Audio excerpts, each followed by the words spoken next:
আমরা লাস্ট ফ্রাইডের ক্লাসে আপনাদের ক্লাস টেস্টের আগে প্রি স্ট্রেস লস যে চ্যাপ্টারটা শুরু করছিলাম, এবং আমার যতদূর মনে আছে আমরা প্রি স্ট্রেস লসের এই ইন্ট্রোডাক্টরি কথাবার্তা, যে প্রি স্ট্রেস লস কি জিনিস বা প্রি স্ট্রেস লসটা কেন হয়, এই সমস্ত কথাবার্তা শিখছিলাম। এরপরে এর যে ক্লাসিফিকেশন, প্রি স্ট্রেস লসের যে ক্লাসিফিকেশন, মেইনলি দুইটা টাইপের ক্লাসিফিকেশন, একটা হচ্ছে ইমিডিয়েট লস আর একটা হচ্ছে টাইম ডিপেন্ডেন্ট লস। ইমিডিয়েট লসের মধ্যে আবার আছে ইলাস্টিক শর্টেনিং, ফ্রিকশন, অ্যাঙ্করেজ। আর টাইম ডিপেন্ডেন্ট লসের মধ্যে আছে creep, shrinkage, relaxation of steel stress. এই সমস্ত ক্লাসিফিকেশন গুলো আমরা পড়ছিলাম। এরপরে প্রথম যে আমরা একদম যে এখানে যে ছয়টা টাইপ অফ প্রি স্ট্রেস লসের যে ছয়টা টাইপ আছে, এই ছয়টা টাইপ কিভাবে ক্যালকুলেশন করতে হয় সেটাই মেনলি আমরা এই চ্যাপ্টারে শিখবো, এবং ফাইনালি এই ছয়টা লস একসাথে করে যে কোনো একটা প্রি স্ট্রেস মেম্বার থেকে টোটাল কি পরিমাণ স্ট্রেস লস হয় সেটাও আমরা এই চ্যাপ্টারে শিখবো। তো তার মধ্যে আমার যতদূর মনে আছে আমরা ইলাস্টিক শর্টেনিং অফ কংক্রিট এই লস কিভাবে ক্যালকুলেশন করতে হয় সেটা শুরু করছিলাম। ইলাস্টিক শর্টেনিং অফ কংক্রিটের আমি এই ডেরিভেশনটাও দেখাইছিলাম, যদিও ডেরিভেশনটা নেসেসারি না। আমাদের ইলাস্টিক শর্টেনিং অফ কংক্রিটের কারণে যে লস, সেই লস ক্যালকুলেশনের ফর্মুলা হলো এইটুকু, ডেল এফ ই যেটা, এটা দ্বারা কতটুকু স্ট্রেস লস হয়েছে সেটা বোঝায়। এম যেটা, সেটা হচ্ছে modular ratio equal to ES by EC, অর্থাৎ স্টিলের মডুলাস অফ ইলাস্টিসিটিকে যদি কংক্রিটের মডুলাস অফ ইলাস্টিসিটি দ্বারা ভাগ করি তাহলে সেক্ষেত্রে আমরা মডুলার রেশিও পাবো। এবং এখানে এফসি যেটা, সেই এফসিটা হচ্ছে কংক্রিটের টোটাল স্ট্রেস, যেটা আমরা ওই এর আগে স্ট্রেসিং কনসেপ্ট চ্যাপ্টারে যে টোটাল স্ট্রেস ক্যালকুলেশন করা শিখছিলাম, সেই স্ট্রেসটাই হলো এফসি। সো এখান থেকে আমরা, আমার যতদূর মনে আছে লাস্ট ফ্রাইডের ক্লাসে এই এক্সাম্পল 5.1, যেটা এক্সাম্পল 5.1টা সলিউশন করছিলাম, সেখান থেকে কিভাবে আমরা এই ইলাস্টিক শর্টেনিং অফ কংক্রিটের কারণে কিভাবে লস ক্যালকুলেশন করতে হয় সেটা আমরা দেখছিলাম। এটা সিস্টেমটা খুবই সহজ, এই যেখানে যে প্রবলেম গুলো আছে সবগুলোই সহজ। জাস্ট আমাদের লস ক্যালকুলেশন ফর্মুলা হলো এটা, del F P equal to M into F C. M মানে হচ্ছে মডুলার রেশিও, যেটা বললাম। তো মডুলার রেশিও বের করার জন্য মডুলাস অফ ইলাস্টিসিটি এবং কংক্রিটের মডুলাস অফ ইলাস্টিসিটি, এটা ডাইরেক্ট প্রশ্নে ভ্যালু দেওয়া থাকে, সেই দুটাকে ভাগ করলে আমরা মডুলার রেশিও পেয়ে যাই। এবং তার সাথে যেটা, সেটা হচ্ছে কংক্রিটের স্ট্রেস কিভাবে ক্যালকুলেশন করতে হয় সেটা আমরা আগের চ্যাপ্টারে শিখে আসছি। এই যে ফর্মুলা, নতুন কোনো কিছু না, এই আগের একই ফর্মুলা, এখান থেকে আমরা কংক্রিটের স্ট্রেস ক্যালকুলেশন করতে পারি। ক্যালকুলেশন করে ফর্মুলাতে বসাইলেই কতটুকু লস হয় সেই লসের পরিমাণটা আমরা বের করে ফেলতে পারি। তো সেম টাইপের আরো একটা প্রবলেম আমরা দেখি, এক্সাম্পল 5.2, আর একটা প্রবলেম দেখে আমরা নেক্সট লস ক্যালকুলেশনে যাব। এক্সাম্পল 5.2 যেটা, এই ফিগারটা আমাদের পরিচিত, এরকম ফিগার আমরা প্রি স্ট্রেসিং কনসেপ্ট চ্যাপ্টারেও দেখছি। সো ওই বিমটাই এখানে জাস্ট ডিফারেন্ট ডিফারেন্ট পারপাসে ইউজ করা হয়েছে।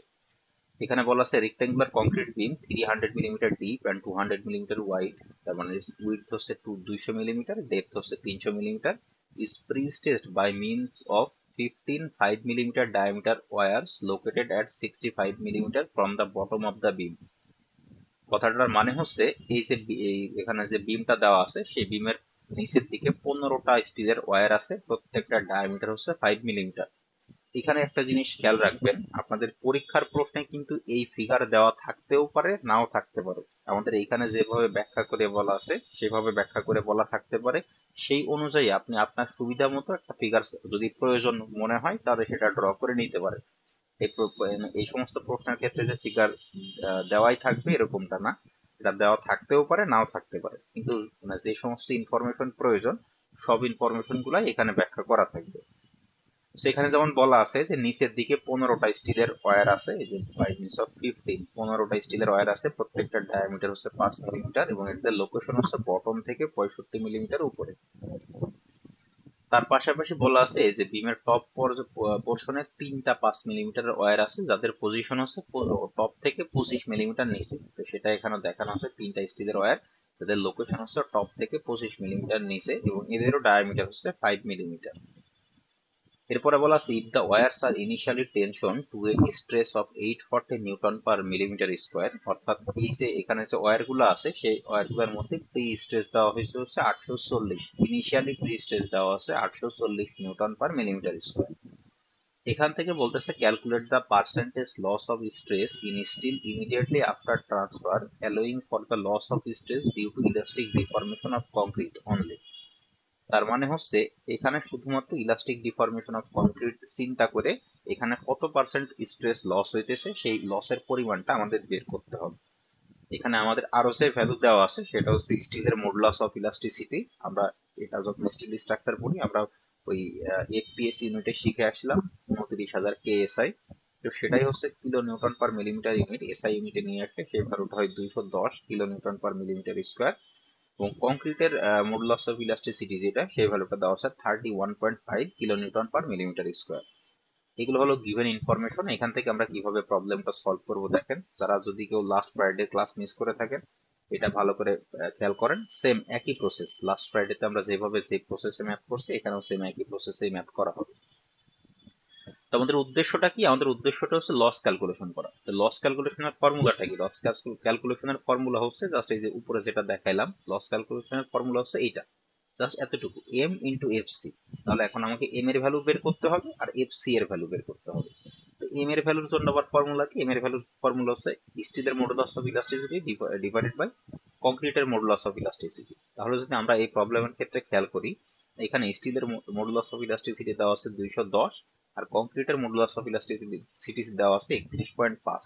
তার মানে এই 210কে 31.5 দিয়ে যদি আমি ভাগ করি তাহলেই কিন্তু আমার এখান থেকে মডুলার রেশিওটা চলে আসতেছে। এই যে এটা ওরা পরে বের করছে, আমরা আমাদের সুবিধা মতো প্রথমে বা পরে যে কোনো টাইমে বের করে নিতে পারি।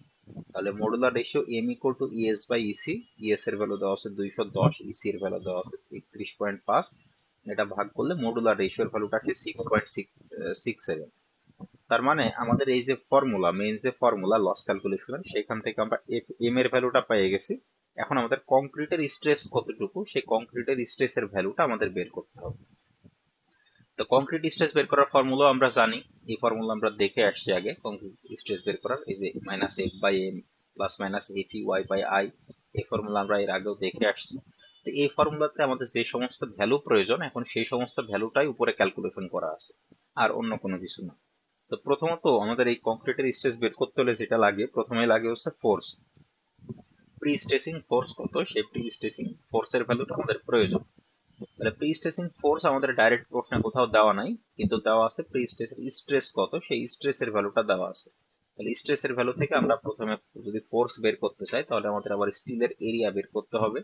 তো এখানে সেটাই করা আছে, এরিয়া অফ ওয়্যার বা স্টিলের এরিয়া হচ্ছে, এখানে টোটাল নিচে আছে 15টা এবং উপরে আছে 3টা, টোটাল 18টা স্টিল আছে।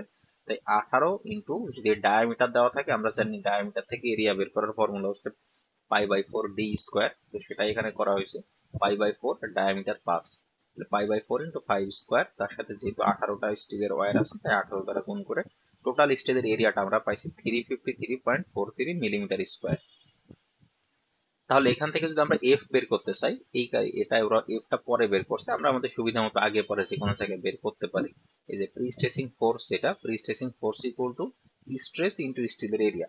স্ট্রেস দেওয়া আছে হচ্ছে প্রশ্নে দেওয়া আছে 840, তার সাথে যদি আমরা এই স্টিলের এরিয়া 353 গুণ করি তাহলে 840 ইন্টু 353 করলে আমাদের এফ এর ভ্যালু আসে হচ্ছে 296,881.2 নিউটন।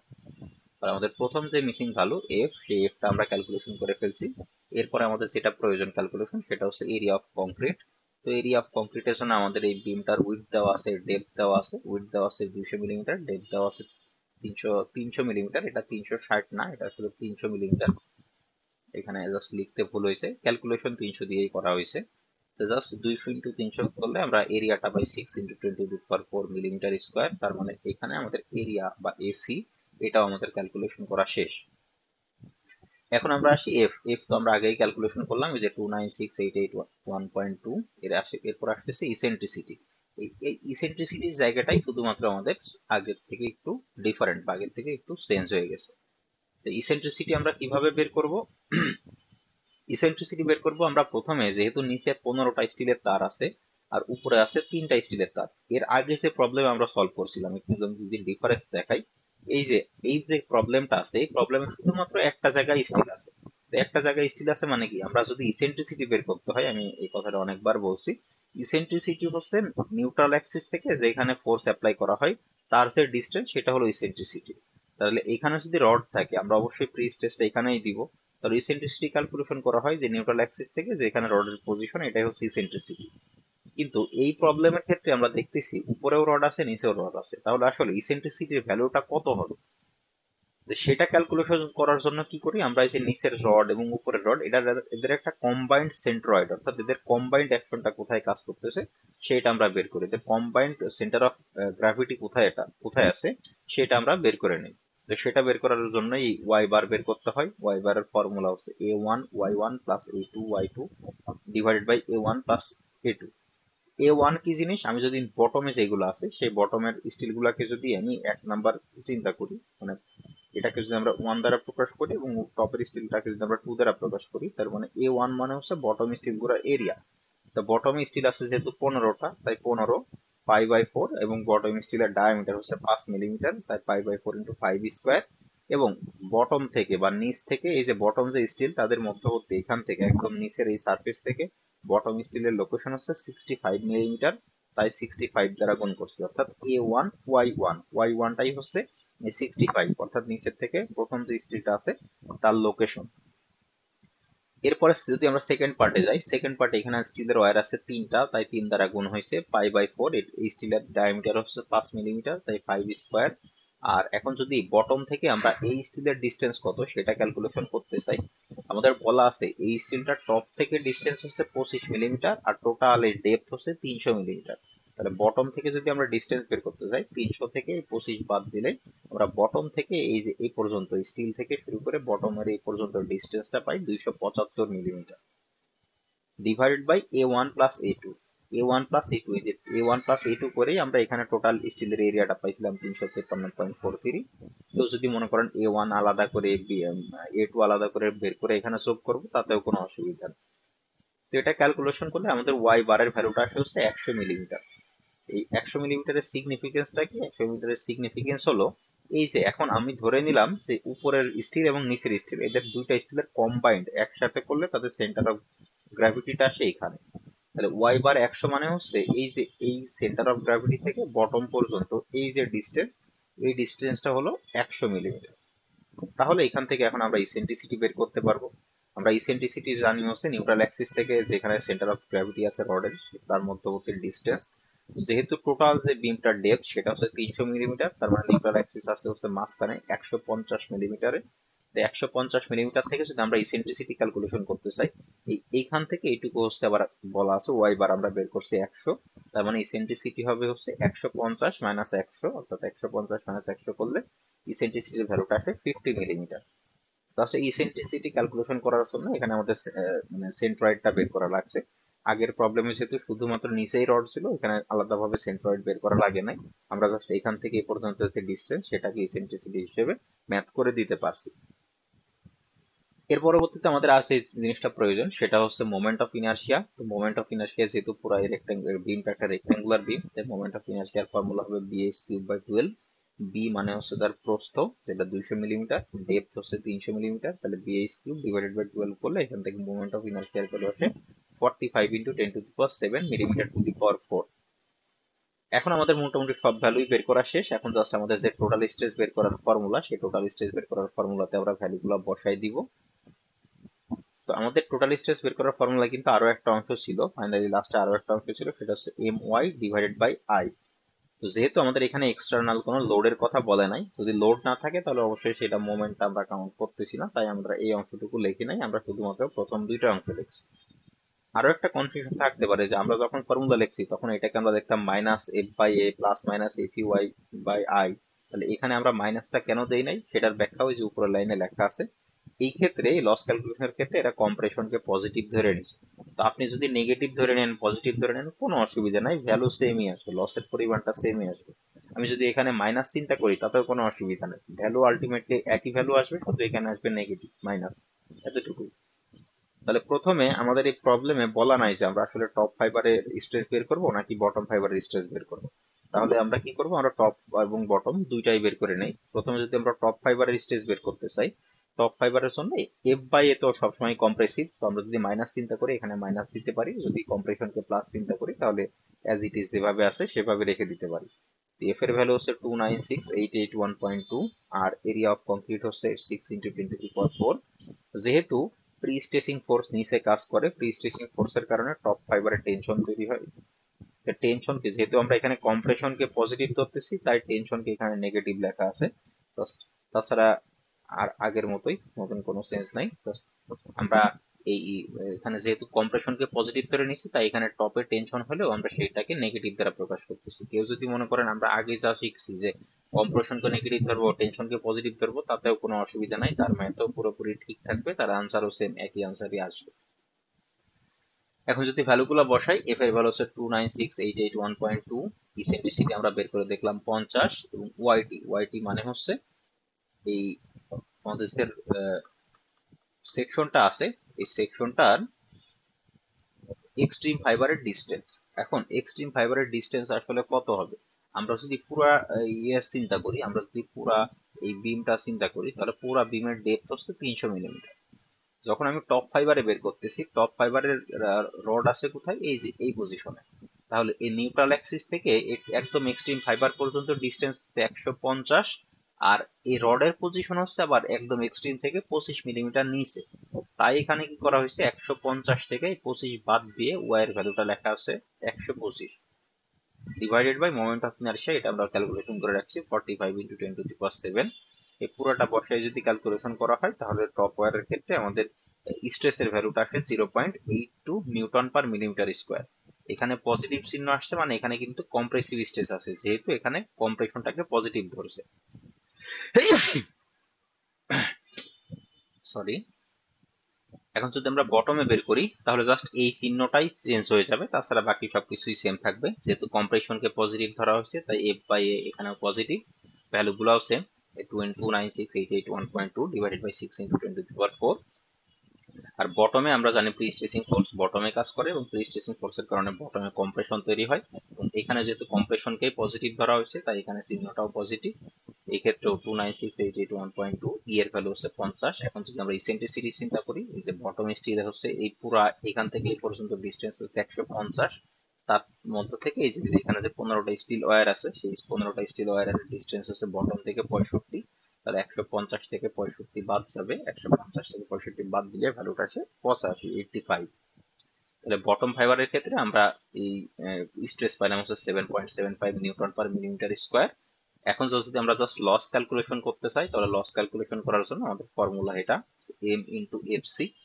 জাস্ট এই ফর্মুলা যদি আমরা ভ্যালু বসাই দিই তাহলে টপ ফাইবারের জন্য লস হবে হচ্ছে, এম এর ভ্যালু তো এটা ফিক্সড, আমি আগেই বের করে রেখে দিছি, এম এর ভ্যালু হচ্ছে 6.67, আর টপ ফাইবারের জন্য স্ট্রেস পাইছে হচ্ছে 0.82, 6.67 ইন্টু 0.82 করলে আমরা টপ ফাইবারে স্ট্রেসের লস পাই 5.47।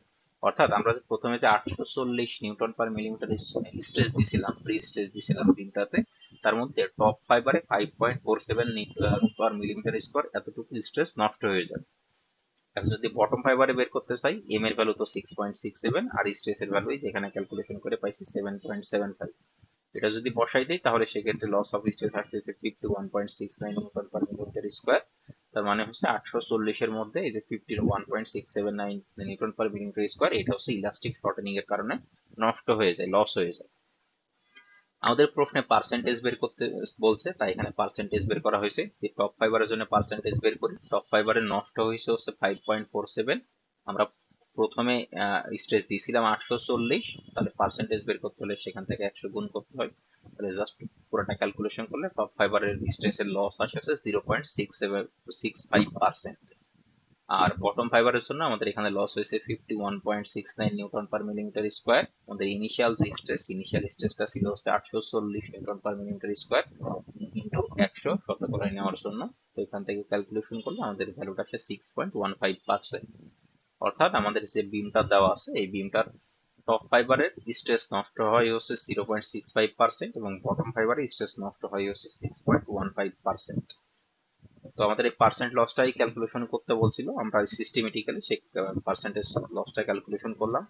জিনিসটা খুবই ইজি, ফর্মুলা জাস্ট এই যে এটা del P into M into FC. M বের করা তো এক লাইনের কাজ, যে এম হচ্ছে জাস্ট মডুলার রেশিও, আর এফসিটা আমাদের হচ্ছে এর আগে আমরা প্রি স্ট্রেসিং কনসেপ্ট চ্যাপ্টারে যেভাবে স্ট্রেস বের করে আসছি সেইভাবে আমাদের এফসি বের করতে হবে। সব ক্ষেত্রে যে টপ বটম দুইটাই বের করতে বলবে এটা নট নেসেসারি, অনেক ক্ষেত্রে শুধু বটম বের করতে বলে বা শুধু টপ বের করতে বলে, তারা সেই ক্ষেত্রে শুধু দেখাচ্ছে যদি শুধু বটম বের করতে বলে, যেমন আগের প্রবলেমটাতে যেটা আমরা করছিলাম এখানে শুধু বটমের স্ট্রেস বের করতে বলছিল, আমরা শুধু বটমের স্ট্রেস বের করে এখানে গুণ করে টোটাল মানে কতটুকু লস হয়েছে সেই লসটা ক্যালকুলেশন করছিলাম। এখানে টপ বটম দুইটাই বের করছি, তাই দুইটার জন্য আলাদা আলাদা ভাবে স্ট্রেস ক্যালকুলেশন করছি। স্ট্রেস ক্যালকুলেশন করে আমাদের লস ক্যালকুলেশনের ফর্মুলাতে বসাই কতটুকু লস হয়েছে এই লসের ভ্যালুটা আমরা বের করে নিয়ে আসছি। এই প্রবলেমটাতে কারো কোনো অসুবিধা আছে?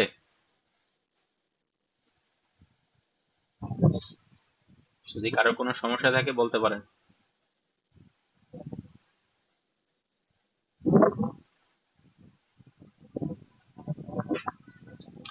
আচ্ছা, তাহলে আমি বুঝে নিতেছি যে সমস্যা নাই। তাহলে আমাদের যে 6টা লস ছিল প্রি স্টেজ লসের মধ্যে, প্রথমে যে আমাদের ইমিডিয়েট লস দিয়ে আমরা শুরু করছিলাম, তার মধ্যে যে 6টা লস ছিল, প্রথম যে লস ইলাস্টিক শর্টেনিং, সেটা কিভাবে ক্যালকুলেশন করতে হয় এটা আমরা শিখলাম। এটা just simple M into FC. এরপরে যে লস আছে, একটা আছে ফ্রিকশন লস, একটা আছে অ্যাঙ্করেজ লস। আমরা দেখি এরপরে আমাদের পিডিএফ এ কি আছে সেই লসটা আমরা শিখি। এরপরে যেটা আছে সেটা হচ্ছে অ্যাঙ্করেজ স্লিপ। অ্যাঙ্করেজ স্লিপটা কি জিনিস সেটাকে যদি আমরা সহজে বুঝতে চাই, মনে করেন আপনি কোনো দুইটা মানে পাশাপাশি বা একটু মানে ডিস্টেন্স অনুযায়ী দুইটা খুঁটি রাখা আছে, দুইটা, সেটা স্টিলের হোক বা বাঁশের হোক, দুইটা খুঁটি রাখা আছে। এখন আপনার উদ্দেশ্য হচ্ছে এই দুইটা খুঁটির মধ্যে একটা দড়ি দড়ি বাঁধবে, দুইটা খুঁটিতে একটা শক্ত করে, খুব শক্ত করে দড়ি বাঁধবে। তাহলে আপনি কি করতে পারেন, প্রথমত যদি দুইজন মানুষ থাকে, দুইজন দুই দিক থেকে টান দিয়ে দড়িটা সোজা করে যে আমাদের যে খুঁটিটা রাখা আছে সেই খুঁটিটাতে বেঁধে দিতে পারে। অথবা যদি একজন মানুষ থাকে, সে প্রথমে এক সাইডে বাঁধবে, বাঁধার পরে আর এক সাইডে টান দিয়ে সোজা করে তারপরে হচ্ছে আর এক সাইড বেঁধে দিবে। এখন যদি আমরা একটু প্র্যাকটিক্যালি চিন্তা করি, তাহলে সেটা এই দড়িটা যখন আমরা বাঁধতেছি, আমরা যতই বাঁধার আগে যতই টান দিয়ে যতই ফোর্স প্রয়োগ করে সেটাকে প্রমাণ করি না কেন বা যত ফোর্স প্রয়োগ করি না কেন, এটা যে দড়িই হোক যখন আমরা বাঁধি তখন কিন্তু সেটা সামান্য একটু লুজ হয়ে যায়। অ্যাঙ্করেজে যখন আমরা এই দড়িটা বাঁধতে চাই আমাদের অ্যাঙ্করেজে সামান্য একটু স্লিপ করে। তো প্রি স্ট্রেসের ক্ষেত্রেও সেম, প্রি স্ট্রেসে যখন আমরা একটা স্ট্রাকচারাল মেম্বারে প্রি স্ট্রেস ডেভেলপ করি বা প্রি স্ট্রেস দেই, ফোর্স প্রয়োগ করি, ফোর্স প্রয়োগ করার পরে যখন সেটাকে অ্যাঙ্কর করে রাখতে চাই বা স্যাকের মাধ্যমে সেটা ধরে রাখতে চাই, তখন সেই অ্যাঙ্কর করার সময় সামান্য একটু স্লিপ হয় এবং স্লিপ হওয়ার কারণে কিছুটা স্ট্রেস লস হয়। তো সেই লসটাকে বলা হয় loss due to anchorage slip.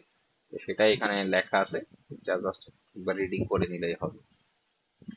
তো এই অ্যাঙ্করেজের কারণে লস ক্যালকুলেশনটা খুবই ইজি। এটা জাস্ট ফর্মুলা হলো এইটুকু, লস অ্যাঙ্করেজের কারণে লসের স্ট্রেস লসের ফর্মুলা হচ্ছে ES into del by L. Just anchorage loss, anchorage লসের ফর্মুলা হচ্ছে এই যে এটা, ES into del by L. এটুকু হচ্ছে অ্যাঙ্করেজ লসের ফর্মুলা। ইএসটা কি, সেটা হচ্ছে স্টিলের মডুলাস অফ ইলাস্টিসিটি। এল যেটা, সেটা হচ্ছে আমাদের সেই স্প্যান লেন্থ, সেই স্প্যান লেন্থ দেখা যাচ্ছে মানে বিমটা কতটুকু লম্বা সেই স্প্যান লেন্থটা হচ্ছে এল। আর ডেল মানে হচ্ছে আমরা যখন সেখানে অ্যাঙ্কর করতে চাচ্ছি সেখানে কতটুকু আসলে লেন্থ চেঞ্জ হয়েছে। অর্থাৎ আমি যেটা বললাম যে আপনার উদ্দেশ্য হচ্ছে খুব টাইট করে একটা দড়ি বেঁধে রাখবে, এখন বাঁধার সময় দেখলেন যে আপনি জাস্ট যখন বাঁধবেন টান দেওয়ার পরে সেখানে আগে মানে 5 মিলিমিটার আবার পিছনের দিকে লুজ হয়ে গেছে। তো সেটাই হচ্ছে ডেল, অর্থাৎ বা কতটুকু আসলে পিছনের দিকে লুজ হয়ে যাচ্ছে বা কতটুকু মানে আমাদের লেন্থ কমে যাচ্ছে, সেটাই হচ্ছে আমাদের ডেল, চেঞ্জ অফ লেন্থ। তো জাস্ট এই দুইটা গুণ করলে আমরা অ্যাঙ্করের স্লিপের কারণে কি পরিমাণ স্ট্রেস লস হয় সেটা ক্যালকুলেশন করতে পারবো। এটা খুবই সিম্পল জিনিস। আমাদের এখানে একটা এক্সাম্পল আছে, এক্সাম্পল 5.12। এটা যদি আমরা দেখি, এখানে বলা আছে concrete beam is post tension by cable carrying an initial stress of 1000 newton per millimetre square. অর্থাৎ যে মেম্বারটা আছে তার মধ্যে প্রাথমিকভাবে স্ট্রেস দেওয়া হয়েছে হচ্ছে 1000 নিউটন পার মিলিমিটার স্কোয়ার। অর্থাৎ এই পরিমাণ স্ট্রেস আমাদের যে মেম্বারটা আছে সেখানে প্রয়োগ করা হয়েছে। The sleep at the sacking in মানে হচ্ছে যেখানে অ্যাঙ্কর করে রাখা হয়, জ্যাকের মাধ্যমে অ্যাঙ্কর করে রাখা হয়, ওয়াজ অবজার্ভ টু বি 5 মিলিমিটার। তার মানে হচ্ছে যেখানে অ্যাঙ্কর করবো সেখানে 5 মিলিমিটারের একটা স্লিপ হয়েছে। এই 5 মিলিমিটারটাই হচ্ছে ডেল, অর্থাৎ কতটুকু স্লিপ হয়ে গেছে। The modulus of elasticity of steel is 210 kilonewton per millimeter square. Estimate the percentage loss of stress due to anchor slip if the length of beam is, প্রথম ক্ষেত্রে এ নাম্বার প্রবলেমে বলা আছে যখন আমাদের বিমের লেন্থ 30 মিটার তখন কতটুকু লস হবে সেটা পার্সেন্টেজ বের করতে, এবং এই আমাদের যে বিমের লেন্থটা যদি 3 মিটার হয় তাহলে সেখানে কতটুকু লস হবে সেই পার্সেন্টেজটা বের করতে। তো এটা আসলে খুবই সিম্পল। আমরা জাস্ট এই ফর্মুলাতে একবার এল এর ভ্যালু 30 বসালে কতটুকু লস হয় সেটা ক্যালকুলেশন করব, আর একবার এল এর ভ্যালু 3 বসায় কতটুকু লস হয় সেটা ক্যালকুলেশন করব। তো প্রথমে যেটা করা আছে, for 30 metre long beam, 30 metre যেটা বলা আছে সেই বিমের জন্য লস অফ স্ট্রেসের ফর্মুলা হচ্ছে এটা, ES into del by L. E S মানে হচ্ছে স্টিলের মডুলাস অফ ইলাস্টিসিটি, এটার ভ্যালু হচ্ছে 210 kilo newton per millimetre square.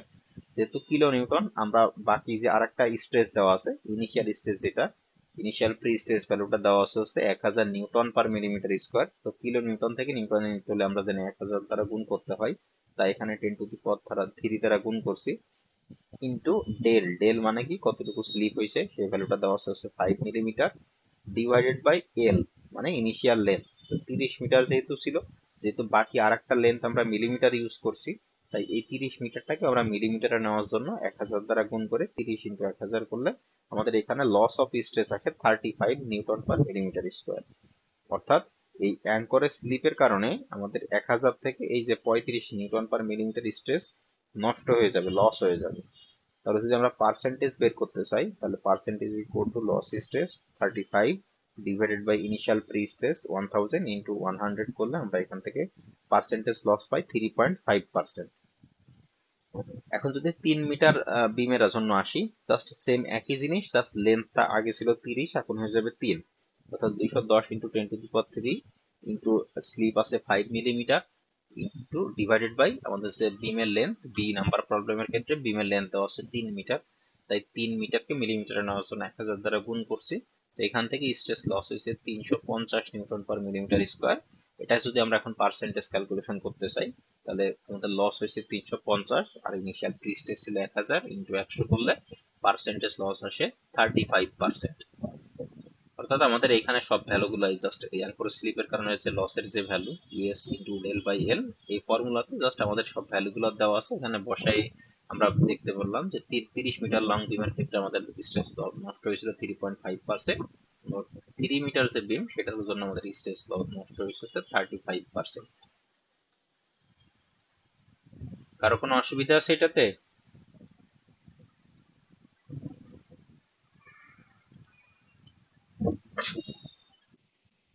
এগুলো খুবই সিম্পল প্রবলেম, জাস্ট মানে ছোট্ট একটু ফর্মুলাতে আমাদের জাস্ট ভ্যালুগুলা প্রশ্ন থেকে কালেক্ট করে ভ্যালুগুলো বুঝে ফর্মুলাতে বসাই দিলে আমরা ক্যালকুলেশন করে ইজিলি আনসারটা বের করে নিয়ে আসতে পারি। শুধুমাত্র ধরেন যে আমি যদি এই ইয়ের কথা বলি, যেমন অ্যাঙ্করের স্লিপের কথা বলি, শুধু ইন্ডিভিজুয়ালি যে অ্যাঙ্করের স্লিপের এতটুকু ম্যাথ কিন্তু সরাসরি আসবে না, কিন্তু ফাইনালি যখন আমরা টোটাল স্ট্রেস ক্যালকুলেশন করব সেক্ষেত্রে তো আমাদের এই 6টা যে ডিফারেন্ট টাইপের স্ট্রেস সবগুলো একসাথে যোগ করে টোটাল স্ট্রেস বের করতে হয়।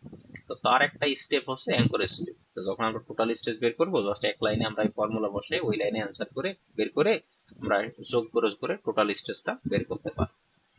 কিন্তু এর আগে যে প্রবলেমটা করলাম ইলাস্টিক শর্টেনিং অফ কংক্রিট, সেখান থেকে কিন্তু ইন্ডিভিজুয়াল ম্যাথ আসতে পারে, সেটা আইদার 5 মার্ক বা 6 মার্কের জন্য একটা ছোট ম্যাথ আসতে পারে।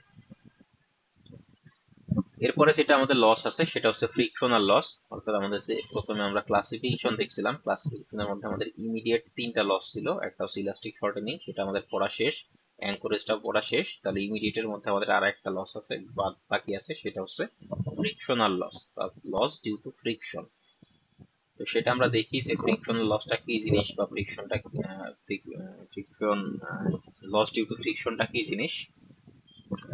প্রথমত বলতেছে যে এই ফ্রিকশনাল লস যেটা, সেটা শুধুমাত্র হয় হচ্ছে পোস্ট টেনশন মেম্বারের ক্ষেত্রে, প্রি টেনশনাল মেম্বারের জন্য এই ফ্রিকশনাল লসটা হয় না। এখন কেন হয় না সেটা আমি একটু বলি। প্রি টেনশন মেম্বার যদি আমরা বলি, আমরা একদম আমাদের এই কোর্সের শুরুতে প্রি টেনশন মেম্বার কি জিনিস, পোস্ট টেনশন মেম্বার কি জিনিস সেটা শিখছিলাম। ধরেন যদি একটা প্রি টেনশন মেম্বারের কথা বলি, এখানে যদি আমি একটা প্রি টেনশন মেম্বার চিন্তা করি, তাহলে প্রি টেনশন মেম্বার কি, যেটা হচ্ছে কংক্রিট ঢালাই দেওয়ার আগেই আমাদের টেন্ডন বা ওয়্যারের মধ্যে স্ট্রেস দেওয়া হয়, এটা হচ্ছে প্রি টেনশন মেম্বার। তাহলে প্রি টেনশন মেম্বার সবসময় স্ট্রেট থাকে, কারণ আমি যদিও প্রি টেনশন মেম্বারকে যদি এরকম প্যারাবোলিক্যালিও সেট করি, যখনই আমি দুই পাশে টান দিব এটা অটোমেটিক্যালি স্ট্রেট হয়েই যাবে।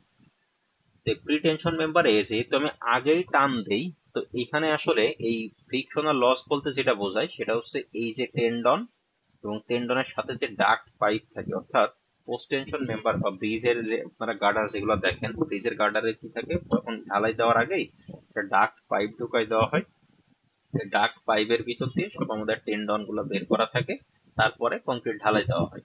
এখানে ফ্রিকশনাল লসটা মেইনলি ঘটে হচ্ছে ডাক্ট পাইপ এবং হচ্ছে আমাদের যে টেন্ডন বা ওয়্যার আছে সেগুলোর মধ্যে। তো প্রি টেনশন মেম্বারে যেহেতু আমরা ওরকম কোনো ঝামেলা নাই, আমরা ডাক্ট পাইপেরও প্রয়োজন নাই, আমি জাস্ট প্রথমে রডটা প্লেস করে দুই পাশ থেকে প্রি স্ট্রেসিং ফোর্স দিয়ে টেনশন দিয়ে রাখবো, এরপর কংক্রিট ঢালাই করে দিব। তাহলে যেহেতু এখানে ডাক্ট পাইপের সাথে কোনো রকম সংস্পর্শ আসতেছে না বা কোনো কন্ট্যাক্ট হইতেছে না, তাই প্রি টেনশন মেম্বারের ক্ষেত্রে ফ্রিকশনাল লসটাকে নিগলেক্ট করা হয় বা বলা হয় ফ্রিকশনাল লস নেই। পোস্ট টেনশন মেম্বারের ক্ষেত্রে ফ্রিকশনাল লস থাকে। পোস্ট টেনশন মেম্বারের ক্ষেত্রে আমরা বেশিরভাগ ক্ষেত্রে দেখি যে আমাদের কেবল প্রোফাইল হয় হচ্ছে এরকম প্যারাবোলিক, এমন প্যারাবোলিক কারণ আমরা জানি যে প্যারাবোলিক শেপটা মেনলি ইউডিএল লোডকে রেজিস্ট করতে বেশি ইফেক্টিভ, এবং আমাদের সাধারণত প্র্যাকটিক্যালি প্রত্যেকটা বিম গার্ডার সেটাই বলি, সেটার উপর আলটিমেটলি ইউডিএল লোডটাই আসে। তো এরকম প্যারাবোলিক একটা কেবলের ক্ষেত্রে ফ্রিকশনের কারণে লসটা কিভাবে হয়, মেনলি এই যে প্যারাবোলিক যে টেন্ডন গুলো আছে সেই টেন্ডন গুলো তো একটা ডাক্ট পাইপের মধ্যে দিয়ে প্রবেশ করানো হয়। এই ডাক্ট পাইপটা যেহেতু এই শেপের হয়, যখনই আমি এই দুই পাশ থেকে আমাদের যে টেন্ডন গুলো আছে সেগুলোকে যখন আমি ফোর্স প্রয়োগ করব, টান দিব, তখন কি হবে, এটা এদিকে সমান হইতে চাইবে, আমাদের যে রডটা আছে সেটা এরকম স্ট্রেট হতে চাইবে। স্ট্রেট হইতে চাইলে এই যে তার পাশে যে ডাক্ট পাইপটা আছে তার সাথে তার একটা ফ্রিকশন তৈরি হবে। এই ফ্রিকশনের কারণে আমাদের কিছু পরিমাণে স্ট্রেস নষ্ট হয়। তো সেই স্ট্রেসটা কিভাবে ক্যালকুলেশন করতে হয় সেটা আমরা এই টপিকে দেখবো। তো এই ফ্রিকশনের কারণে যে পরিমাণ স্ট্রেস নষ্ট হয় সেটা বের করার ফর্মুলা হচ্ছে এটা, এই যে এইটুকু, loss of stress equal to P naught, এইটুকু হচ্ছে আমাদের ফ্রিকশনাল লসের ফর্মুলা। ফ্রিকশনাল লস ক্যালকুলেশনের ফর্মুলাটা হলো P not into mu alpha plus K X. খুবই সিম্পল একটা formula, P not into mu alpha plus K X. কোনটা কি জিনিস সেটাতে যদি আমরা আসি, প্রথমে পি নট, যেটা পি নটটা হচ্ছে প্রি স্ট্রেসিং ফোর্স, অর্থাৎ কি পরিমাণ ফোর্স দিয়ে আমরা প্রি স্ট্রেস দিতেছি, সেই ফোর্সটা হচ্ছে পি নট। মিউ যেটা সেটা হচ্ছে coefficient of friction between cable and duct pipe, অর্থাৎ কেবল এবং ডাক্ট পাইপের মধ্যে ফ্রিকশন গুণাঙ্ক কত, সেই ফ্রিকশন ভ্যালুটাই হচ্ছে মিউ। আলফা যেটা, alpha the cumulative angle in radian through which the tangent of the cable to the cable of profile has turned any two points under consideration.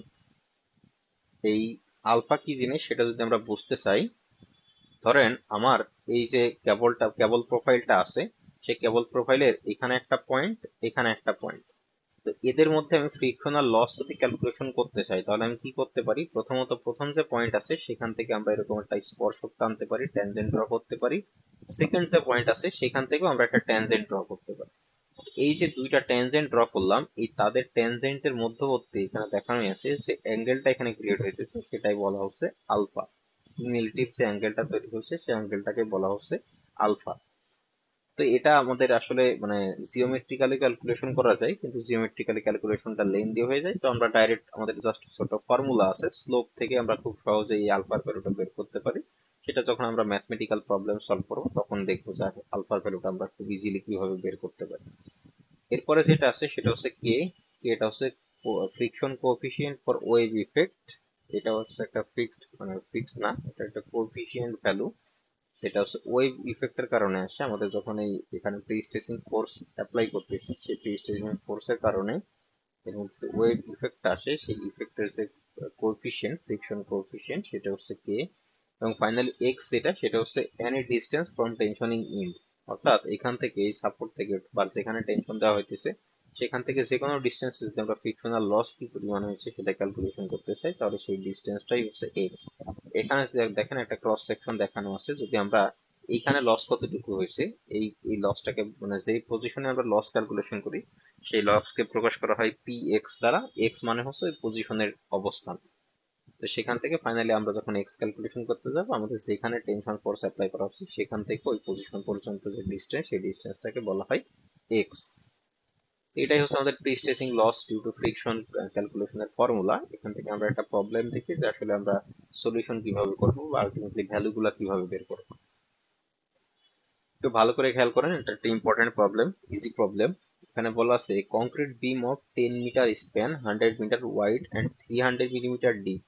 তার মানে হচ্ছে একটা কংক্রিটের বিম আছে যেটার স্প্যান লেন্থ, মানে এখানে সাপোর্ট, এখানে সাপোর্ট, এই দুই সাপোর্টের মধ্যবর্তী তার স্প্যান লেন্থ হচ্ছে 10 মিটার, এটার উইথ মানে প্রস্থটা হচ্ছে 10 মিলিমিটার, সরি প্রস্থটা হচ্ছে 100 মিলিমিটার এবং তার ডেপথ হচ্ছে 300 মিলিমিটার।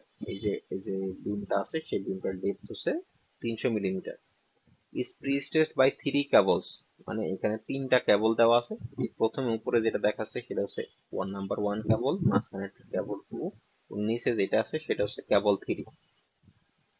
এরপরে কি বলা আছে, বলা আছে the area of each cable is 200 millimetre square. অর্থাৎ প্রত্যেকটা এখানে যে 3টা কেবল দেখানো আছে 3টা কেবলেরই প্রত্যেকটার এরিয়া হচ্ছে 200 মিলিমিটার স্কোয়ার। এবার বলা আছে cable one is parabolic with an eccentricity of 50 millimetre above the centre, above the centre and at the supports, and at the supports 50 metre below the centroid of the span। এখানে যদি আমরা ফিগারটা চিন্তা করি, ফিগারটা যদি খেয়াল করি দেখেন এই 1 নাম্বার যে কেবল সেটা হচ্ছে এইটা, আর আমাদের এই যে টোটাল বিম সেটার বিমটার নিউট্রাল অ্যাক্সিসটা আছে এই যে ডট ডট দিয়ে যেখানে দেখানো আছে এটা হচ্ছে তার নিউট্রাল অ্যাক্সিস। তাহলে প্রথম যে কেবলটা আছে সেটা সাপোর্টে দেখেন নিউট্রাল অ্যাক্সিসের থেকে উপরে আছে। তো সেই উপরের দিকে এসেন্ট্রিসিটিটা প্রশ্নে বলা আছে যে উপরের দিকে এসেন্ট্রিসিটি 50, এই যে এখানে দেখানো আছে। এবং এই যে 1 নাম্বার কেবলটা সেটার সেন্টার স্প্যান একদম বিমটার মিড স্প্যান অর্থাৎ 5 মিটার ডিস্টেন্সে তার নিচের দিকে যে ইসেন্ট্রিসিটি, নিচের দিকের ইসেন্ট্রিসিটির ভ্যালুটাও হচ্ছে 50। কেবল 2 is also parabolic with zero eccentricity at supports and 50 millimetre below the centroid at the mid span। 2 number কেবলটা সাপোর্টে কোনো ইসেন্ট্রিসিটি নাই, 2 নম্বর কেবল যেটা সেটা দেখেন একদম সাপোর্টের নিউট্রাল অ্যাক্সিস দিয়ে পাস করছে, কোনো ইসেন্ট্রিসিটি নাই। এবং মিড স্প্যানে সেটার 2 নম্বর কেবলটার ইসেন্ট্রিসিটি হচ্ছে 50 millimetre. Cable 3 is straight with an uniform eccentricity of 50 millimetre below the centroid। 3 number cable যেটা সেটা হচ্ছে এরকম একটা সোজা কেবল যেটা পুরোটা সব জায়গায় ইসেন্ট্রিসিটি হচ্ছে নিউট্রাল অ্যাক্সিস থেকে 50 মিলিমিটার। এরপরে বলতেছে if the cables are tension from one end only estimate the percentage loss of stress in each cable due to friction. তার মানে হচ্ছে এখানে যে 3টা কেবল দেওয়া আছে এই 3টা কেবলে কি পরিমাণ স্ট্রেস নষ্ট হয়েছে তাদের পার্সেন্টেজটা আমাদের ক্যালকুলেশন করতে হবে। তো এখানে যে 3টা আলাদা আলাদা লেয়ারে 3টা আলাদা আলাদা এখানে যে কেবল দেখানো আছে সেটারই প্ল্যান একটা দেখানো হয়েছে এখানে। মোটামুটি আপনারা ব্রিজের গার্ডারে এরকমই ক্রস সেকশন দেখতে পারেন। সরি এটা প্ল্যান না, এটা হচ্ছে ক্রস সেকশন। এই 3টা কেবলের ক্রস সেকশন দেখানো হয়েছে এখানে। গার্ডারে মেনলি আমরা এরকম ক্রস সেকশনে দেখতে পাই যে টেন্ডন গুলা বিভিন্ন রকম ডিস্টেন্সে দেওয়া থাকে। তো আমরা চিন্তা করে নিলাম উপরে যে কেবল সেটা হচ্ছে 1, মাঝখানেরটা হচ্ছে 2 এবং নিচে যেটা আছে সেটা হচ্ছে 3। তাহলে যদি আমরা একে একে এখন ক্যালকুলেশন করতে আসি, বললাম প্রথম কেবল ওয়ানের জন্য আমরা ক্যালকুলেশন করতে আসি। ক্যালকুলেশন করার জন্য আমাদের ফর্মুলাটা হচ্ছে এই যে এইটা। তাহলে এই ফর্মুলাতে আমাদের প্রয়োজন কি কি, প্রথমত লাগবে হচ্ছে ইনিশিয়াল স্ট্রেস পি নট। তো পি নটের ক্ষেত্রে ভ্যালুটা আমাদের ডাইরেক্ট দেওয়াই আছে প্রশ্নে, ইনিশিয়াল স্ট্রেস সেটা হচ্ছে 1200 নিউটন পার মিলিমিটার স্কোয়ার, এখানে দেওয়াই আছে। পি নটের ভ্যালুটা যে দেওয়াই আছে এই যে এটা হচ্ছে stress, initial stress in the cable 1200 Newton per millimetre square. তাহলে পি নট আমরা পাইছি, এখন হচ্ছে নিউটা হচ্ছে কোএফিসিয়েন্ট অফ ফ্রিকশন, এটা প্রশ্নে নিউ এবং কে এই দুইটা ভ্যালু প্রশ্নেই দেওয়া থাকবে, দুটাই হচ্ছে কোএফিসিয়েন্ট। তো মিউ এর ভ্যালু দেওয়া হচ্ছে 0.35, তাহলে 0.35ও আমরা পাইছি মিউ। আলফা এর ভ্যালুটা আমাদের এখন বের করে নিতে হবে। মানে আলফাটা কি, আলফাটা হচ্ছে কিউমুলেটিভ অ্যাঙ্গেল। তো কিউমুলেটিভ অ্যাঙ্গেল বের করতে হলে প্রত্যেকটা এরপরেও যতগুলো ম্যাথ আছে প্রত্যেকটার জন্যই সেম। কিউমুলেটিভ অ্যাঙ্গেলের আমরা নর্মাল একটা ফর্মুলা ইউজ করবো, cumulative angle equal to 2 into slope. সেটা এখানে ইউজ করা হয়েছে, তার জাস্ট একটু 2 লাইনে বেশি করে লিখছে। Cumulative angle alpha equal to 2 into slope. আমরা জাস্ট নর্মালি এই ফর্মুলা ইউজ করে দিলেই হবে। তো প্রথমে যদি স্লোপ বের করতে চাই, সাধারণত এরকম কার্ভ বা প্যারাবোলিক কেবল প্রোফাইলের ক্ষেত্রে স্লোপ বের করার ফর্মুলা হচ্ছে 4e ডিভাইডেড বাই এল। তো এখানে প্রথম কেবলের ক্ষেত্রে যদি আমরা বের করতে চাই স্লোপ, তাহলে 4 তো কনস্ট্যান্ট, ই এর ভ্যালু কত, ই এর ভ্যালু হচ্ছে প্রথম কেবলটা যদি চিন্তা করি এর উপরের দিকে এসেন্ট্রি আছে 50 মিলিমিটার, নিচের দিকে এসেন্ট্রি আছে 50 মিলিমিটার। তাই 50 plus 50 divided by total span length হচ্ছে 10 মিটার, সেটাকে মিলিমিটারে কনভার্ট করতে হলে 1000 দ্বারা গুণ করতে হয়। তো এভাবে ক্যালকুলেশন করে আমরা প্রথম কেবলটার জন্য স্লোপ পাইলাম হচ্ছে 0.04। তাহলে যদি আমরা আলফা কিউমুলেটিভ অ্যাঙ্গেল বের করতে চাই তাহলে কিউমুলেটিভ অ্যাঙ্গেলের ফর্মুলা হচ্ছে 2 ইন্টু স্লোপ, তাই 2 ইন্টু 0.04 ক্যালকুলেশন করলে আসে 0.08। এখন আমাদের এই লস ক্যালকুলেশনের যে ফর্মুলা সেই ফর্মুলাতে সব ভ্যালু আমাদের জানা, আমরা জাস্ট ভ্যালুগুলো যদি বসাই দিই, এই যে এটাই হচ্ছে লস ক্যালকুলেশনের ফর্মুলা। পি নটের ভ্যালু হচ্ছে 1200, নিউ এর ভ্যালু প্রশ্নটা হচ্ছে 0.35, আলফা এখান থেকে ক্যালকুলেশন করছি 0.08। কে এর ভ্যালু প্রশ্নে দেওয়া আছে 0.015, এই যে কে এর ভ্যালুটা হচ্ছে 0.015। এখন এক্স, এখন আমাদের এই প্রশ্নে তো কোথাও বলে নাই যে আমরা কোন পজিশনে স্ট্রেস বের করব। কোনো পজিশন বলা নাই মানে হচ্ছে আমরা টোটাল বিমের মধ্যেই ফ্রিকশনের কারণে কতটুকু স্ট্রেস নষ্ট হয়েছে সেটা বের করব। তাহলে টোটাল বিমের স্প্যান লেন্থ হচ্ছে 10 মিটার, তাই এখানে লেখা হচ্ছে 10 মিটার। এখন একটা প্রশ্ন আসতে পারে যে মানে মনে হতে পারে যে এটা এখানে এই 10 মিটারটাকে আমরা মিলিমিটারে কেন কনভার্ট করলাম না। এখানে এই 10 মিটারটাকে মিলিমিটারে কনভার্ট করব কি না করব সেটা ডিপেন্ড করে হচ্ছে কে এর ইউনিটের উপরে। এই যে ভ্যালুটা সেটা তো কে ভ্যালু, কে ভ্যালু এখানে প্রশ্নে দেওয়া আছে দেখেন 0.0015 পার মিটার। এখানে যদি পার মিলিমিটার থাকতো তাহলে আমরা এই 10 মিটারটাকে মিলিমিটারে কনভার্ট করে নিতাম। যেহেতু আমাদের এখানে যে কোএফিসিয়েন্টটা দেওয়া আছে, কোএফিসিয়েন্টের ইউনিটটা হচ্ছে পার মিটার, তাই এখানে 10 মিটারটাকে আমরা মিলিমিটারে কনভার্ট করার প্রয়োজন হয় নাই, আমরা জাস্ট মিলিমিটার মিটারে রেখে দিচ্ছি। তো পুরোটা জাস্ট ভ্যালু বসাই ক্যালকুলেশন করলে আমাদের এখান থেকে লস, যতটুকু লস হচ্ছে লসের পরিমাণটা আসছে 51.6 নিউটন পার মিলিমিটার স্কোয়ার। একটা বের করে ফেলতে পারলে বাকিগুলা খুবই সহজ। শুধুমাত্র এই তিনটা কেবলের জন্য চেঞ্জ হয় হচ্ছে স্লোপ, আর বাকি কোনো ভ্যালু চেঞ্জ হয় না। কেবল 2 এর জন্য যদি আসি, কেবল 2 এর জন্য স্লোপের ফর্মুলা একই, 4 ডিভাইডেড বাই এল। 2 নাম্বার কেবলের উপরে কোনো ইসেন্ট্রিসিটি নাই, শুধুমাত্র মিড স্প্যানে নিচের দিকে ইসেন্ট্রিসিটি আছে 50 মিলিমিটার। তো সেটাই যদি বসাই 4 × 50 ডিভাইডেড বাই স্প্যান লেন্থ হচ্ছে 10 মিটার ইন্টু মিলিমিটারে নেওয়ার জন্য 1000 দ্বারা গুণ করছি। তো 2 নাম্বার কেবলের জন্য আমাদের এখানে স্লোপটা আসছে 0.02। আমরা তো ফর্মুলা ডেভেলপ করলাম যে alpha equal to 2 into slope, তাহলে 2 ইন্টু 0.02 তাহলে 0.04। এখন যদি আমরা আবার লস ক্যালকুলেশনের যে ফর্মুলা, এই ফর্মুলাতে ভ্যালুগুলো বসাই দিই, সব ভ্যালু আগের মতো সেমই থাকে। দেখেন এখানে যা কিছু ছিল সব একই থাকে, শুধু আলফা এর ভ্যালুটা আগে ছিল 0.08 আর এখন হয়ে যাবে 0.04। মানে 1200 into 0.35 into 0.04 plus 0.0015 into total length হচ্ছে 10 মিটার। তো এই ক্ষেত্রে কেবল 2 এর ক্ষেত্রে আমাদের টোটাল লস আসে হচ্ছে, লসের পরিমাণটাকে 34.8 নিউটন পার মিলিমিটার স্কোয়ার।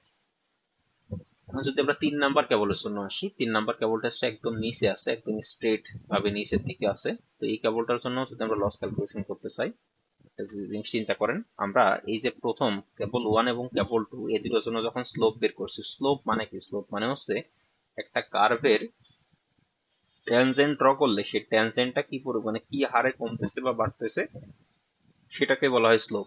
এখন 3 নাম্বার কেবল যেটা আছে সেটা আছে স্ট্রেট লাইন। তো স্ট্রেট লাইনের তো স্লোপ হইতে পারে না, স্ট্রেট লাইনের তো কোনো স্লোপ বের করার প্রয়োজন নাই, স্ট্রেট লাইনের স্লোপ হচ্ছে 0। তো স্ট্রেট লাইনের স্লোপ যেহেতু 0, স্লোপ যদি 0 হয় তাহলে আলফা 2 ইন্টু 0 করলে আলফা এর ভ্যালু হবে 0।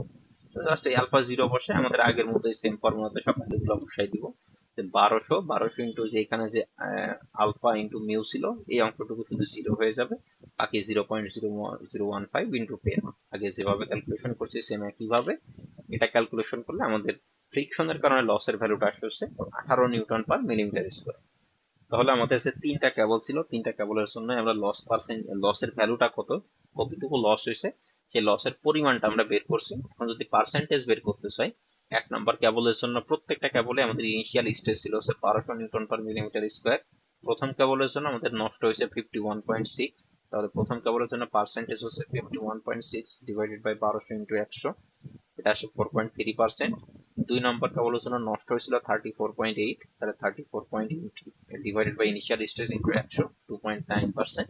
3 নম্বর কেবলের জন্য আমাদের নষ্ট হয়েছে 18 newton per millimetre square divided by 1200 into 100 করলে 3 নম্বর কেবলের জন্য আমাদের লস পার্সেন্টেজ হলো 1.5%। তো এভাবে আমরা যে কেবল দেওয়া থাকবে সেই কেবল থেকে ফ্রিকশনের কারণে এই ফর্মুলা ইউজ করে ফ্রিকশনের কারণে কতটুকু লস হবে সেই লসের পরিমাণটা আমরা বের করতে পারি। কারো কোনো অসুবিধা আছে এই প্রবলেমে?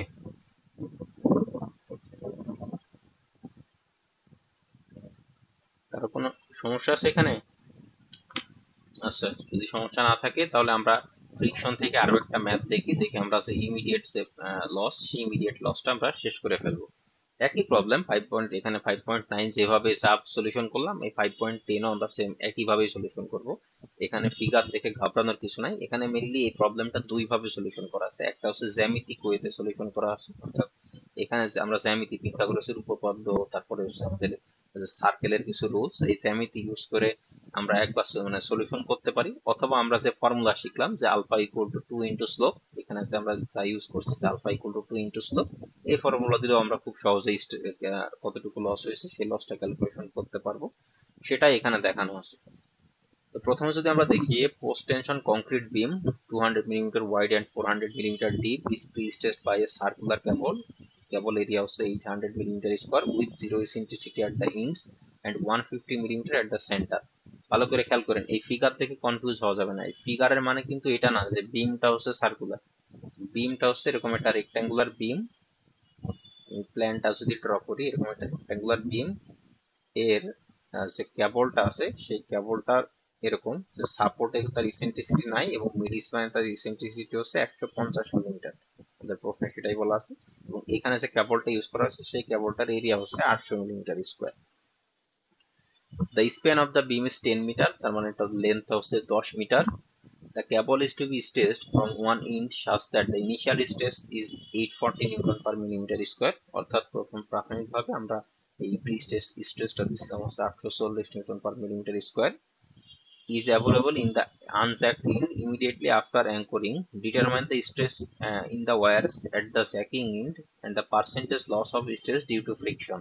ফ্রিকশনের কারণে কতটুকু নষ্ট হয় সেটা বের করতে বলতেছে। Coefficient of friction for curvature effect.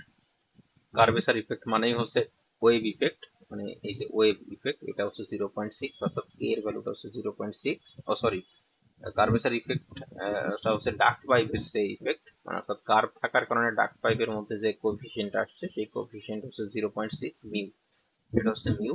এবং ওয়েভ ইফেক্ট যেটা, ওয়েভ ইফেক্ট আলাদাভাবে দেওয়া আছে 0.003 পার মিটার, ইউনিটটা হচ্ছে পার মিটারে 0.003। এখন এই কন্ডিশনের জন্য আমাদের লস কতটুকু সে লস বের করতে হবে। লস আমরা সিম্পলি বের করতে পারি, আমাদের যে লসের ফর্মুলা, এই যে এখানে যে ফর্মুলা, এইখানে যে ফর্মুলা ইউজ করুক না কেন আপনাকে যে ফর্মুলা ইউজ করতে হবে এটা হচ্ছে নট নেসেসারি। আপনি হচ্ছে এখানে যে ফর্মুলা আছে সেই ফর্মুলা দিয়েও বের করতে পারেন, উপরে যে ফর্মুলা দেখালাম সেটাও বের করতে পারেন। কেবল 2 এর অঙ্কটা কিছুটা চেঞ্জ আছে, কিছুটা চেঞ্জ আছে। দেখেন কতটুকু চেঞ্জ আছে আমরা দেখি।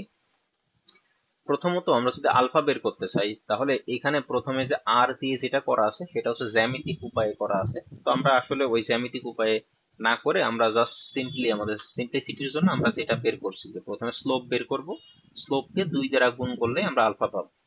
তাহলে স্লোপ যদি বের করি তাহলে এখানে স্লোপের ফর্মুলা আমরা আবার দেখে আসছি যে 4e ডিভাইডেড বাই এল।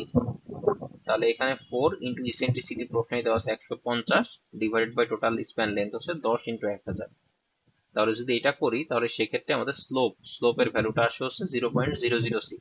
এখানে একটু ভুল লেখা আছে, এটা আছে আলফা ইকুয়াল টু, এটা না, alpha equal to 2 into slope, এখানে একটা 2 হবে যেটা মিস্টেক আছে।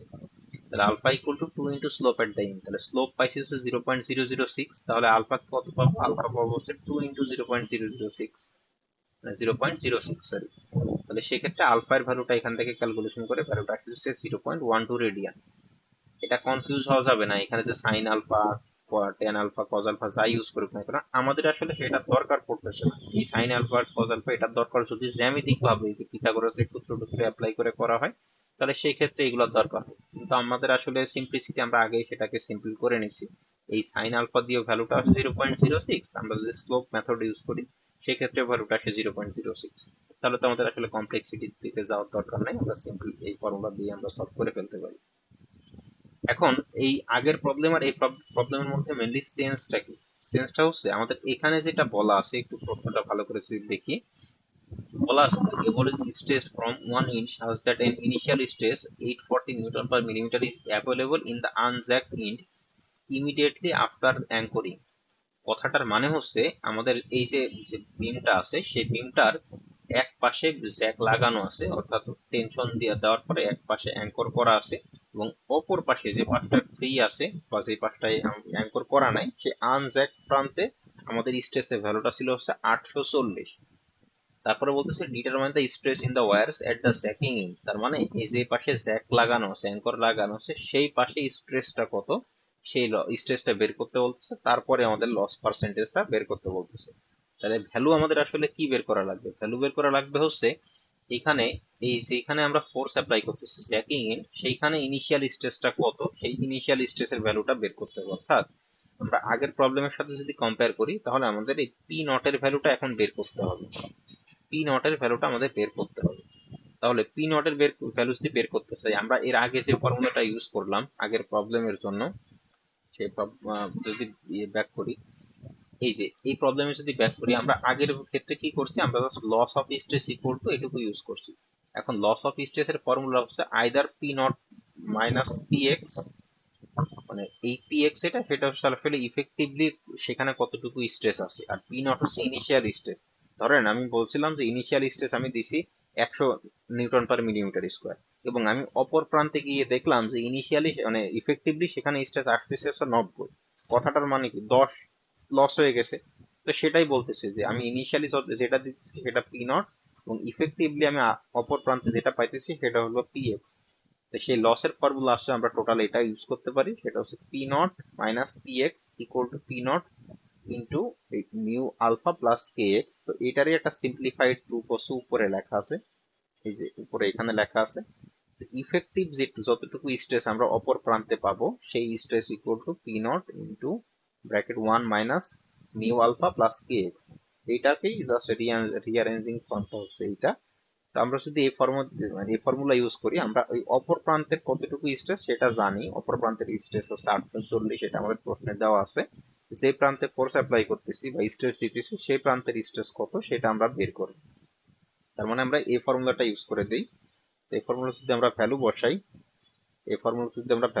আমরা অপর প্রান্তের ইফেক্টিভ স্ট্রেস যেটা সেটা আমরা জানি 840, পি নট আমরা জানি না, বের করব 1 মাইনাস মিউ এর ভ্যালু প্রশ্নে দেওয়া আছে 0.6, আলফা এর ভ্যালু আমরা বের করলাম 0.12, প্লাস এর ভ্যালু প্রশ্নে দেওয়া আছে 0.003, এবং আমাদের টোটাল লেন্থ হচ্ছে 10 মিটার। পুরোটা ক্যালকুলেশন করলে আমাদের এখান থেকে ইনিশিয়াল স্ট্রেস, অর্থাৎ যেই প্রান্তে আমরা ফোর্স অ্যাপ্লাই করতেছিলাম জ্যাকিং ইন, সেই জ্যাকিং ইনটা আমরা ইনিশিয়াল স্ট্রেস পাইলাম হচ্ছে 935.41। আর অপর প্রান্তে যেখানে আমরা স্ট্রেস অ্যাপ্লাই করতেছি না সেই প্রান্তে আসলে ইফেক্টিভলি স্ট্রেস গেছে হচ্ছে 840। তার মানে বাকি যে অংশটুকু আছে সেটা আসলে লস হয়ে গেছে। তাহলে যদি আমরা লস চিন্তা করি, লস অফ স্ট্রেস ইন কেবল এই 935.41 মাইনাস 840, তার মানে 95.41 নিউটন পার মিলিমিটার। এটা হচ্ছে ফ্রিকশনের কারণে, এই ডাক্ট পাইপের মধ্যে ফ্রিকশনের কারণে এতটুকু পরিমাণ স্ট্রেস লস হয়ে গেছে। এখন যদি আমরা পার্সেন্টেজ অফ লস হিসেব করতে আসি, পার্সেন্টেজ অফ লস হচ্ছে লসের পরিমাণ 95.41 divided by initial stress 935.41 into 100 করলে 10.2 আসে আমাদের রেজাল্ট ভ্যালু। অর্থাৎ আমাদের এই যে প্রবলেমটা দেওয়া আছে এখানে 10.2% স্ট্রেস ফ্রিকশনের কারণে লস হয়ে গেছে। সেইটাই মেনলি আমাদের ডিজায়ার্ড ভ্যালু, সে কতটুকু লস হয়েছে সেটা বের করতে বলছে। তো সেটা আমরা বের করে দেখলাম যে 10.2% মতো লস হয়েছে। কারো কোনো অসুবিধা আছে প্রবলেমে? অসুবিধা থাকলে বলতে পারেন। এই প্রবলেম কিন্তু আসতে পারে, এরকম মানে ফ্রিকশনাল লসের প্রবলেম আসতে পারে।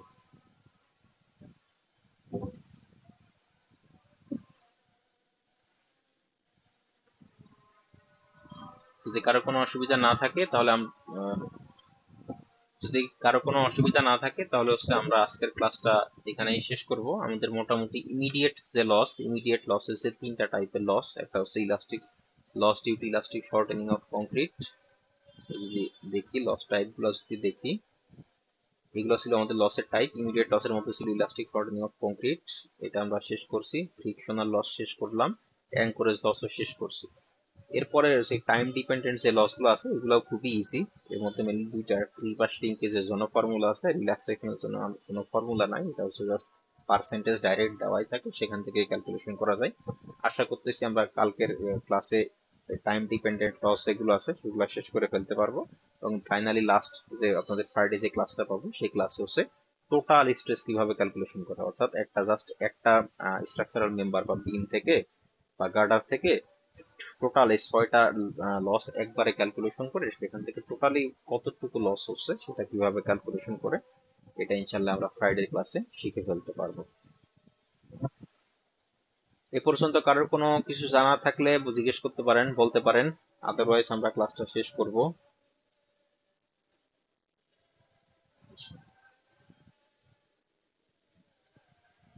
কারো কোনো প্রশ্ন নাই?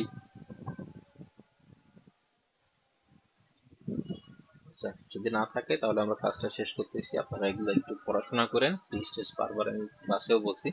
সাবজেক্টটা ইজি, ম্যাথ ট্যাথ গুলো যা বলেন এগুলো স্টিলের তুলনায় ইজি। স্টিলের মতো অত বড় বড় কোনো ম্যাথ নাই, বিশাল বিশাল কোনো ফর্মুলাও নাই। জাস্ট একটু প্র্যাকটিস করলে খুব ইজিলি এগুলো সলভ করতে পারবে। তাই প্রত্যেকটা ম্যাথেই আসলে কনসেপচুয়াল জিনিসগুলো খুবই ইজি। এখন যে জটিল যেগুলো আছে, ফ্লেক্সারের ডিজাইন অ্যানালাইসিস, সেগুলো মিডের পরে আসে, সেগুলো আমরা মিডের পরে শিখবো। সো মিডের আগের সিলেবাসটা খুবই ইজি। যাদের পাস করা নিয়ে সংশয় থাকে, ভয় থাকে, তারা মিডের আগের সিলেবাসটা খুব ভালো মতো পড়াশোনা করেন, ম্যাথগুলো ভালো মতো প্র্যাকটিস করেন। তো মিডে যদি একটা ভালো নাম্বার উঠাইতে পারেন তাহলে কিন্তু খুব ইজিলি পাস করে যেতে পারবেন।